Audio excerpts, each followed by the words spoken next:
I accidentally summoned a Greek god. And then he stole my memories. To finding your partner of 5 years, screwing your best friend on your anniversary! I shout at a marble bust of Zeus, my voice bouncing off the vaulted ceilings. The scent of wine and heartbreak lingered.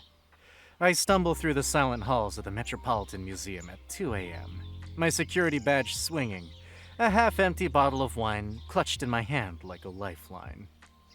I catch sight of the security guard at the far end of the hall, who just sighs and turns away. Everyone knows I've earned this breakdown.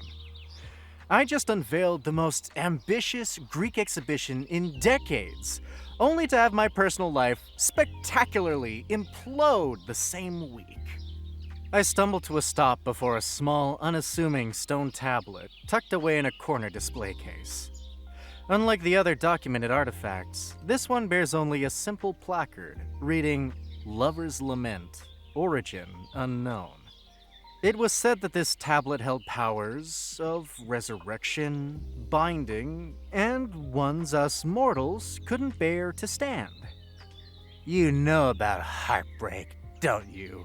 I slur, pressing my forehead against the glass. Some poor bastard probably made you after getting dumped in ancient Athens. With another swig burning down my throat, I fumble with my keys and unlock the display case. A distant part of my mind registers this as wildly unprofessional, but 5 years with Daniel, ended by a text message and an Instagram post, has temporarily disabled my professional judgment. I lift the tablet and trace the symbols on it with unsteady fingers. Let's see if you work, I laugh bitterly.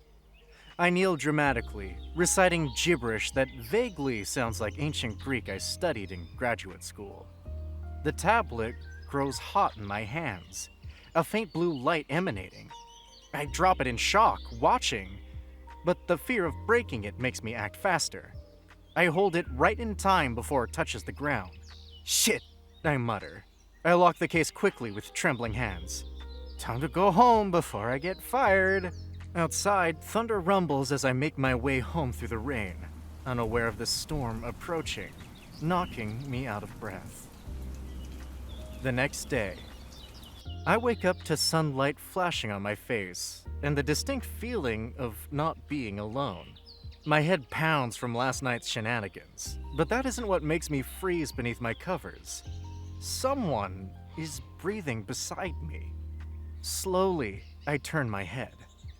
A man, no, an impossibly beautiful being, lies next to me, golden skin glowing in the morning light. His features are perfect in a way that seems almost painful to behold. Dark curls frame his face, and when his eyes open, they're deep olive green. I scream and tumble out of bed. "Good morning to you as well," the stranger says, his voice melodic. He sits up, the sheet falling away to reveal a sculpted torso. "Who the fuck are you and how did you get into my apartment?" I demand, grabbing the nearest weapon-like object. The stranger smiles indulgently. "I am Leander. You summoned me last night. Though I must say, your invocation was creative." "Summoned you?" I back towards the door. "I didn't summon anyone. I'm calling the police." "You activated the Lover's Lament," Leander says simply, as if that explains everything. "You performed the ritual, and here I am." He stretches languidly. "I've been trapped for a very long time." My academic mind clicks through possibilities. Hallucination, elaborate prank, psychotic break, but lands on none that explains the otherworldly beauty of the man on my bed. "What are you?" Leander's smile turns sad. "I was once a minor deity of desire. Zeus punished me for falling in love with a mortal man centuries ago." "A deity," I repeat flatly. "Right, and I'm Dionysus." Leander laughs, the sound like distant chimes. "No, you're not him. I know Dionysus quite well, actually. Terrible drinking companion, but excellent at parties. To demonstrate his claim, Leander reaches toward a long-dead plant on my windowsill, and with a gentle touch, the withered stems straighten, tiny flowers blooming. I stare, my scientific mind racing for explanations and finding none. You cut yourself, Leander says, nodding toward my hand where a gash from my drunken stumble home is crusted with dried blood. Before I can react, Leander is before me, movement too quick to track. He takes my hand in his, the touch sending electricity up my arm. With his thumb, Leander traces the wound, leaving healed skin in his wake. I can heal more than physical wounds, Leander says softly, his eyes searching mine. I sense great pain in you. I snatch my hand away, throat tight. You don't know anything about me. I know the look of someone who has loved and lost, Leander counters. The lover's lament responds only to true heartbreak. I sink onto the edge of the bed, head in my hands. So what now? You grant me 3 wishes? Turn my ex into a toad? Leander laughs again. Nothing so dramatic.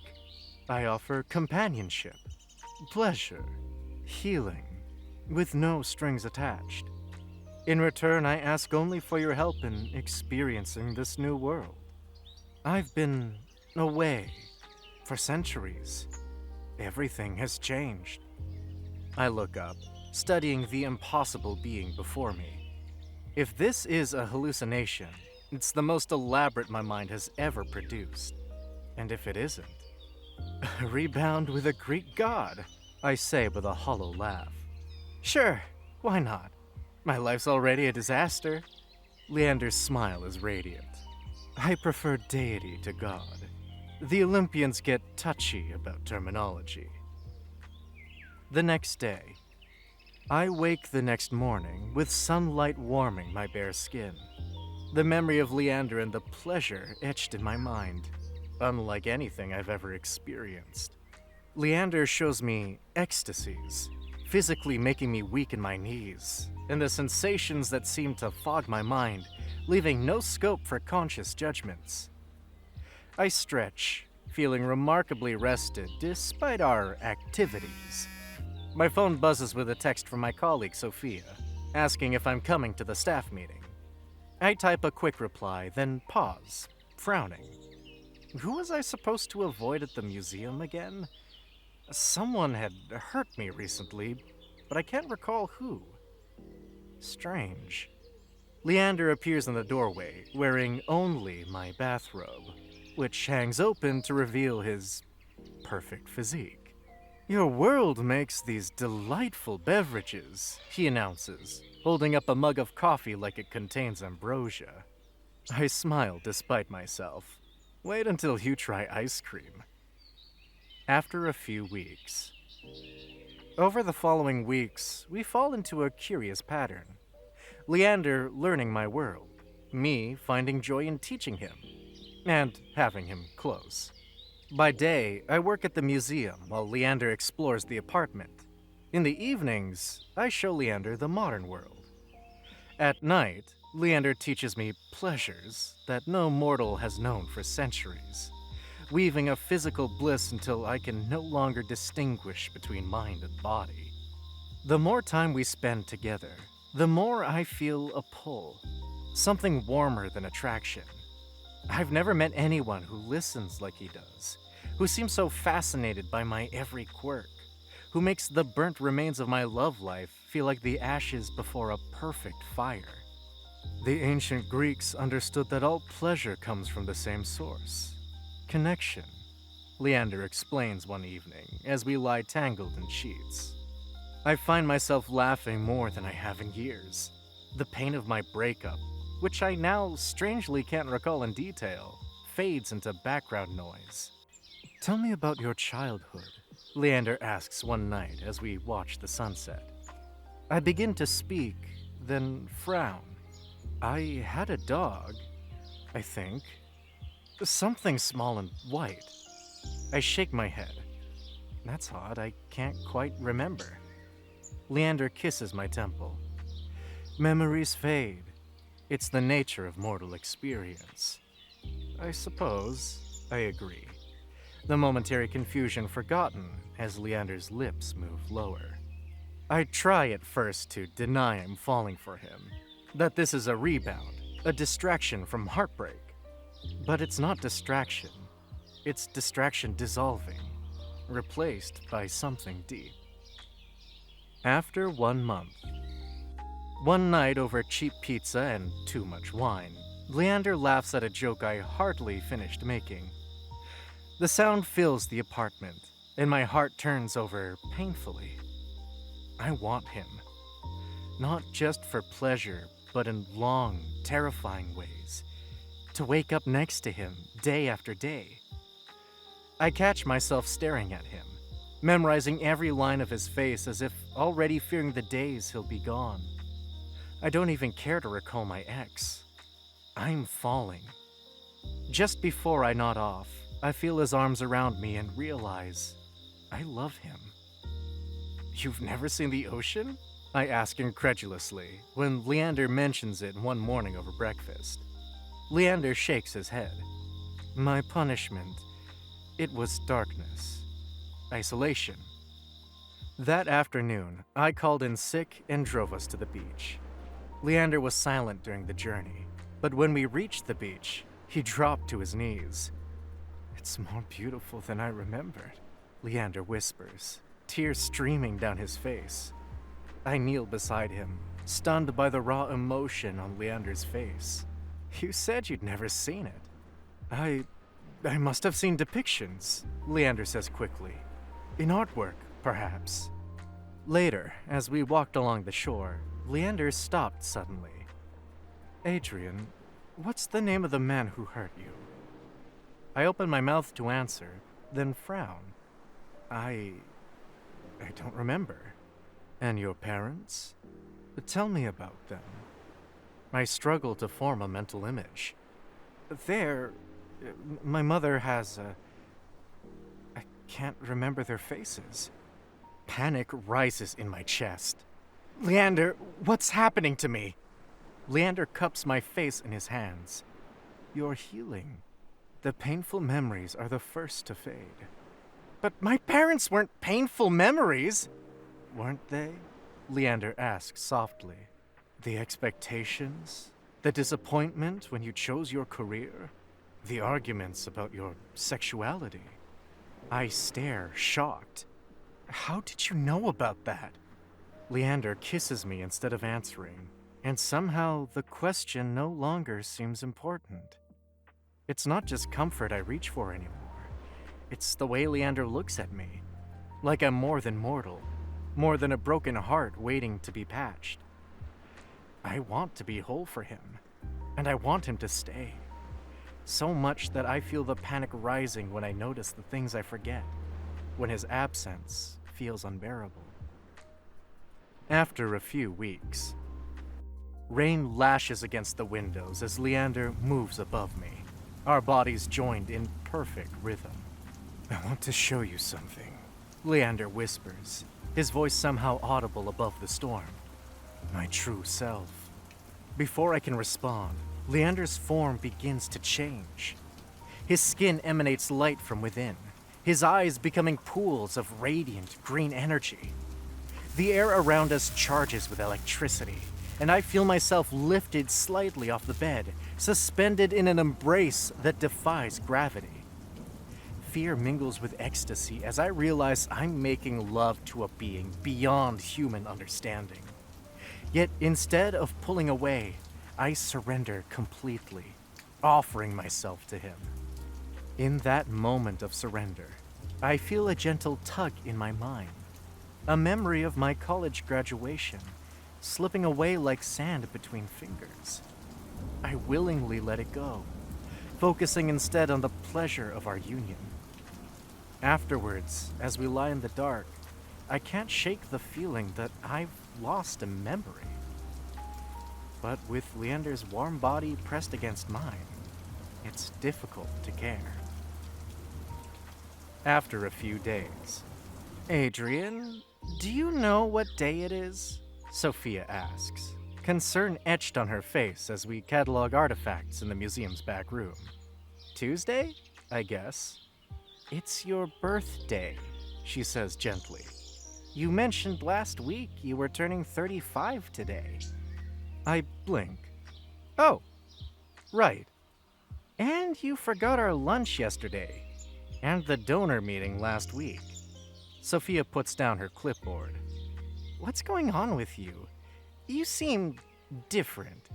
You're forgetting things. Important things. I've just been distracted, I say defensively. I'm seeing someone new. The mysterious Leander who nobody's met? Sophia raises an eyebrow. Adrian, I'm worried. This isn't like you. After work, Sophia follows me to the Greek wing, watching as I stare at the Lover's Lament tablet with a puzzled expression. That's odd, I murmur. I can't remember anything about this artifact.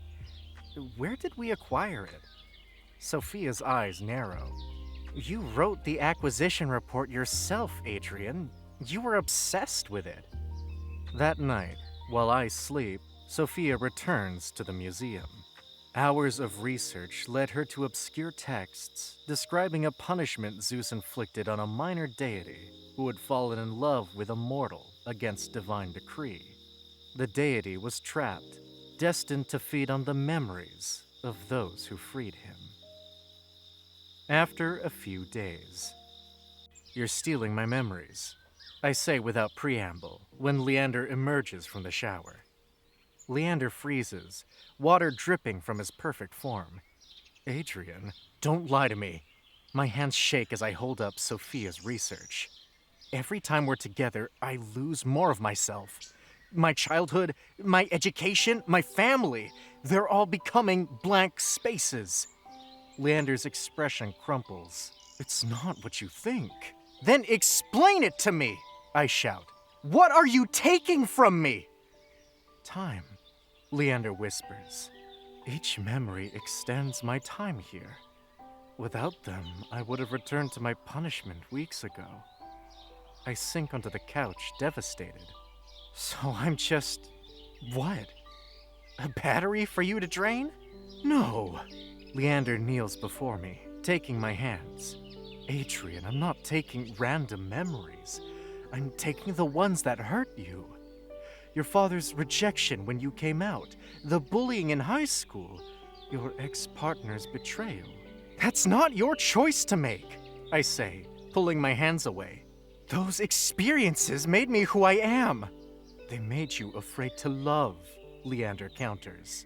I was trying to heal you by removing the scars. By making me forget myself? I stand, pacing. How is that healing? Thunder suddenly booms overhead, with lightning flashing continuously. The air grows thick. He's coming, Leander whispers, fear evident in his voice. Zeus has found me. After a few minutes, the windows shatter inward as a blinding light fills the room. When I can see again, a towering figure stands in my living room. A bearded man whose edges seem to blur with power, dressed in a business suit. Leander, the figure says, his voice hoarse. Your time among mortals ends now. Please, Leander falls to his knees. Just a little longer. Zeus's gaze turns to me. This mortal's memories sustain you. Take all of his memories and you might buy yourself a few more years. I frown, something nagging at the edge of my consciousness. Why me? Of all people who could have found that artifact, why was I the one who activated it? Zeus smiles coldly. Perhaps you should ask Leander why your ex-partner suddenly betrayed you. Why did your best friend, who had never shown interest in men before, suddenly desire your lover? I turn to Leander, who can't meet my eyes. You're not just any mortal, Adrian, Zeus continues. You are the reincarnation of Leander's original mortal lover. The one he defied the gods to be with centuries ago. Memories, not my own, yet somehow familiar, flash through my mind. A cliff overlooking the sea, secret meetings in an olive grove, the weight of another man's hand in mine, divine light surrounding us both. I orchestrated your heartbreak, Zeus admits without remorse, to lead you to the artefact, to give Leander hope before crushing it once more. Why go to all this trouble? I ask Zeus, my voice steadier than I feel. Zeus's eyes flash with lightning. You think immortals have nothing but time? This punishment was designed centuries ago, when Leander first defied me. He gestures toward the window where storm clouds gather. The fates themselves wove this pattern. Your soul and his, eternally seeking each other. The tablet activates only when your souls reconnect and heartbreak is present. I merely accelerated circumstances. Leander looks up, realization dawning. That dream I sent Daniel. Zeus smiles coldly. A minor deity of desire, even imprisoned, can influence weak mortals' attractions. Your subconscious reached out, creating your own undoing. So Daniel's betrayal, I begin, was influenced by Leander's imprisoned essence, calling out across time, seeking you. The perfect confluence of events to ensure you'd find the tablet in your moment of deepest pain. Zeus's gaze hardens. His punishment isn't just separation. It's being the instrument of your suffering. Lifetime after lifetime. Leander finally looks up, tears streaming down his face. I didn't know until I saw you. Your soul. I would recognize it anywhere, through any form. My mind reels with the implications. So everything between us was just destiny? Manipulation? The feelings were real, Leander insists. Are real. Zeus extends his hand toward Leander. Come, your punishment continues. No, enough.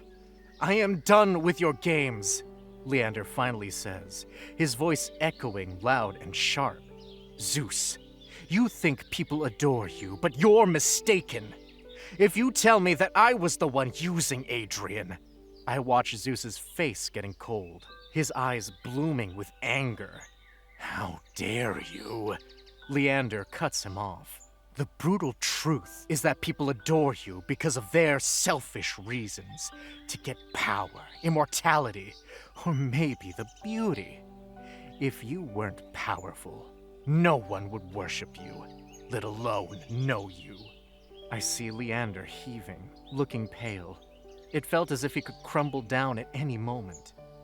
Zeus, on the other hand, looked as if he had seen a ghost. Adrian, whatever happens after this, I will accept.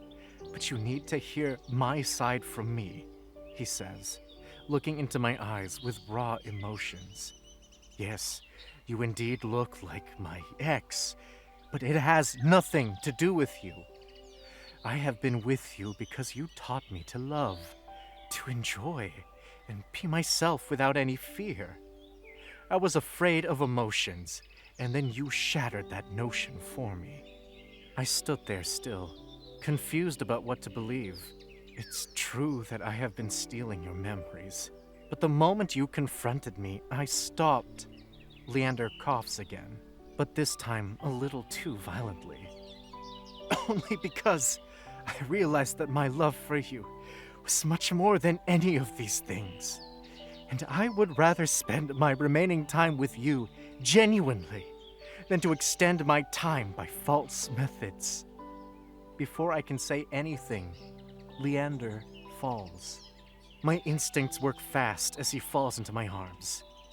I am weak, his voice low and hoarse. But I assure you that I am going to find every last strength for you. For us. Leander is barely able to keep his eyes open. But he looks at me. And looking at him, I realize that no one, not even my ex, had taken a stand for me. The love I deserve is right in my arms, right now, willing to fight for me. Zeus, now looking satisfied, starts working on some spell. But I stop him midway. I am not going to let you take him that easily. I am ready to go to any lengths if it means Leander can be free. Zeus's laughter shakes the apartment. Such devotion! That's exactly what will complete his punishment. Making a mortal forget themselves entirely for love. I look at Leander. No, into him. Past lifetimes of pain and waiting. What I feel, I realize in that heart-stopping moment, is love that is impossible to accept and impossible to let go of. If sacrificing my memories is what saves him, take them all. I'd do it for him, I say, my voice clear. I don't have to hesitate, because Leander is home. Even if I won't remember, I know I loved him, and I want him to live. I lunge for my work bag, pulling out the lover's lament I'd impulsively taken from the museum that morning. "Adrian, don't!" Leander cries. But I've already raised the tablet above my head, bringing it down against the corner of the coffee table. The ancient stone cracks, then shatters, completely different from the first time when I dropped it. When the magic explodes, it isn't smooth oblivion. It's agony, pain, and dizziness, like my head is on fire. The power wasn't meant for me, a mortal body containing centuries of divine retribution. The last thing I see before darkness claims me is Leander's luminous form rushing from my face, hands outstretched in desperation. After 3 weeks. When the world returns, it's in fragments. Nurses' faces, white walls, everything is jumbled, and the doctors talk about trauma, electrical disruption, head injury, memory scramble. Not amnesia, a real physical wound, not magical mind wipe. I feel parts of me are missing, but I sense sometimes that something deeper is waiting, flickering behind obscured doors. "Good morning, Mr. Romano. How are we feeling today?" I blink at the nurse checking my vitals, confusion written across my face. "Who's Mr. Romano?" The nurse's smile falters. "That's you. Adrian Romano. You've been with us for 3 weeks now." I stare blankly. The name means nothing to me. My mind is a vast, empty canvas. "You had an accident," the nurse continues gently. "The doctors say you have retrograde amnesia. But don't worry, Leo will be here soon for your therapy session. He's been wonderful with you." As if summoned by his name, a young man appears in the doorway. He's handsome in an understated way, with dark curls and kind eyes that crinkle when he smiles. Leo, the man assigned as my therapy companion, is patient and gentle. "Ready to continue our world exploration?" Leo asks, his voice warm with an accent I can't place. Something about Leo tugs at my empty mind, a sense of familiarity without any concrete memory to support it. "Today I thought we might try the garden," Leo continues, helping me into a wheelchair. "There are flowers blooming that I think you'll enjoy." In the hospital garden, Leo points out different plants, patiently explaining each one as if it were the first time, which for me it is. An instant spark pulses when our hands accidentally brush in the garden, making me gasp. "Sorry," Leo says, quickly withdrawing his hand. But I catch his wrist, holding it gently. "Have we met before?" "Before the hospital, I mean." A shadow passes over Leo's face. "Why do you ask?" "I feel like I know you," I say simply. "Everything else is blank, but you... there's something." Leo's eyes glisten with unshed tears. "We've only known each other for these few weeks. But sometimes souls recognize each other, don't you think?" Over time, we fall into this comfortable routine, and slowly I start laughing for no reason around him, his small smiles making my heart race. But after all, isn't that how falling in love always begins? In the slow build of trust, the safety of new laughter, the ache of missing someone after just a few hours apart. That night, I dream of an ocean I've never seen, of making love during a thunderstorm, of a tablet with strange symbols. I wake gasping, a name on my lips I can't quite recall. After a few months, over the following months, as I slowly start to recover from my head trauma, rebuilding my identity, Leo remains my constant companion.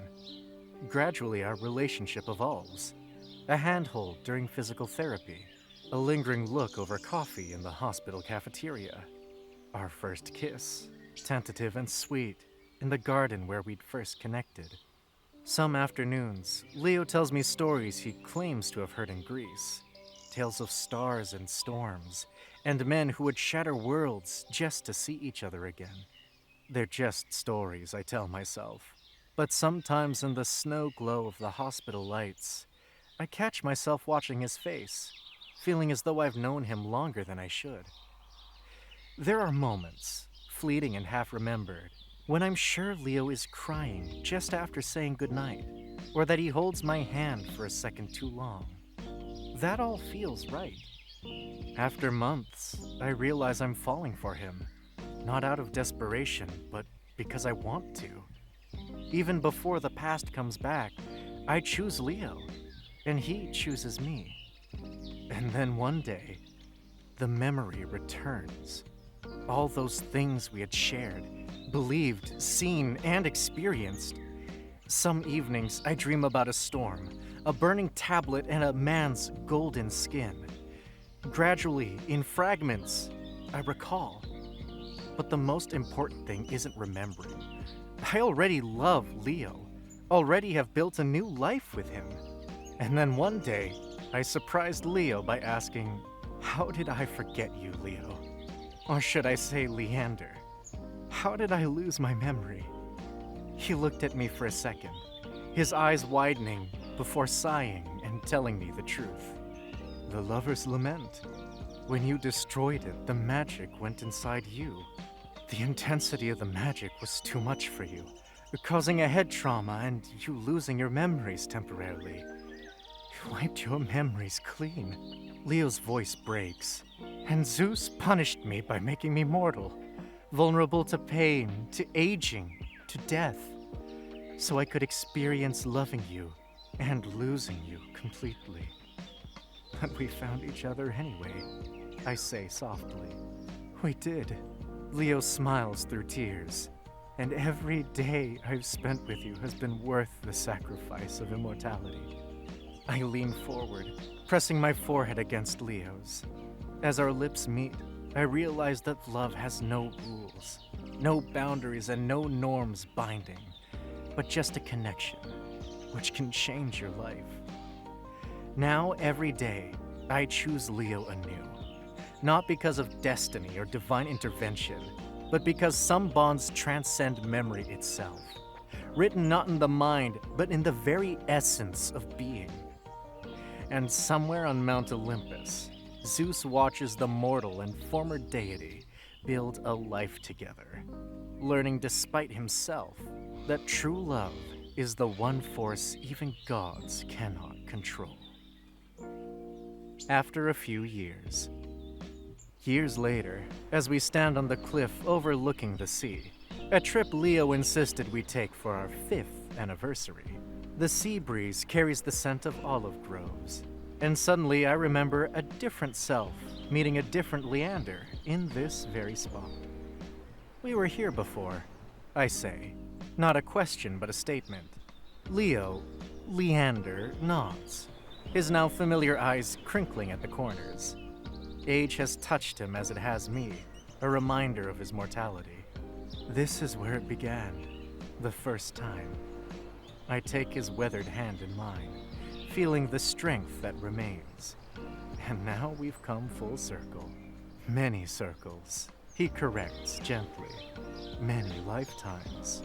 As the sun sets over, I realize that what Zeus intended as punishment became the greatest gift. The chance to find each other again and again, to choose each other every day. Do you regret it? I ask. Becoming mortal?